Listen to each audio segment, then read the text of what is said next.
तो वो भूख से व्याकुल होकर भोजन की तलाश में इधर उधर भटक रही थी।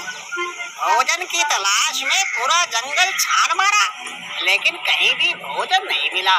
अब मैं क्या करूं? गर्मी और भूख ने मुझे बेहाल कर दिया है। अब और चल सकने की शक्ति भी नहीं बची मुझ में। ये कहती हुई भूख और गर्मी से व्याकुल लोमड़ी एक पेड़ के नीचे बैठ गई। अगर भोजन नहीं मिला तो मेरी जान ही निकल जाएगी। हे भगवान, अब मैं क्या करूं? तभी लोमड़ी को एक विचार सूझा और वो गांव की तरफ चल पड़ी। लेकिन जब वो गांव के पास पहुंची तभी कुत्तों ने उसे देख लिया और भौंकते हुए उसके पीछे पड़ गए।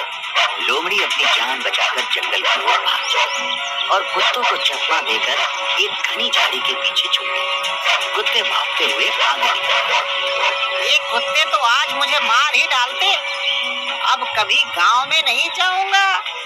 ये कहते हुए लोमड़ी उसी पेड़ के नीचे जाकर बैठ गई जिसके नीचे पहले बैठी थी और कहती है, आज शायद मेरा नसीब ही खराब है। गांव में तो मुझे किसी न किसी घर से भोजन मिल ही जाता। कुत्तों ने सारा खेल बिगाड़ दिया। सत्यानाश हो उन कुत्तों का। पेड़ के नीचे बैठी लोमड़ी गांव के कुत्तों को भला बुरा कह रही थी। तभी उसे चोंच में रोटी का टुकड़ा दबाए उड़कर आता हुआ एक कौवा दिखाई पड़ता है। कौवा उसी पेड़ की एक डाली पर आकर बैठ गया जिसके नीचे लोमड़ी बैठी। रोटी, इससे तो मेरी भूख मिट जाएगी। कौवे के मुंह में रोटी देखकर उस भूखी लोमड़ी के मुंह में पानी भर आया और लोमड़ी सोचने लगी कि कैसे भी ये रोटी मुझे मिलनी चाहिए, तभी मेरी भूख मिटेगी। अतः लोमड़ी कौवे से रोटी छीनने का उपाय सोचने लगी, पर उसे कोई भी उपाय सूझ नहीं रहा। कौवा ऊंची डाल पर बैठा चौकन्नी नजर से इधर उधर देख रहा है, जैसे उसे अपने रोटी के टुकड़े का डर हो कि कोई दूसरा छीन न ले, क्योंकि कौवा भी बड़ी मुश्किल से किसी बच्चे से रोटी छीन कर लाया था।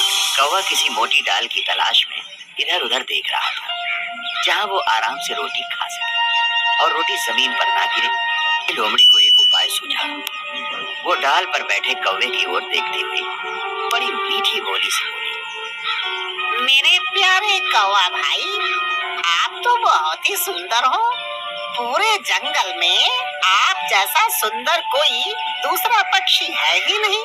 मैंने बहुत प्रशंसा सुनी है। अब तक आप कहाँ थे? बहुत दिन बाद दिखाई दिए। कहीं दूसरे जंगल में चले गए थे क्या? क्या वो जंगल इस जंगल से ज्यादा सुंदर है?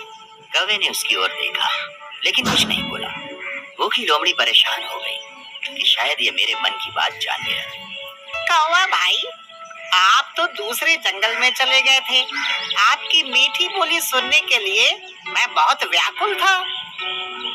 अच्छा भैया, आप तो गीत भी बहुत अच्छा गाते हो। आपकी सुरीली मधुर आवाज के सभी दीवाने हैं।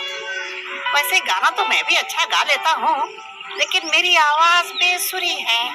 क्या आप अपनी प्यारी प्यारी मीठी मीठी आवाज से मुझे गीत नहीं सुनाओगे? लोमड़ी की धूर्तता भरी चाल कौवा को समझ में आ गई कि लोमड़ी किसी तरह मेरी रोटी छीनना चाहती है। अतः कौवा अपने पैर से रोटी दबाकर बेसुरी आवाज में गाने लगा।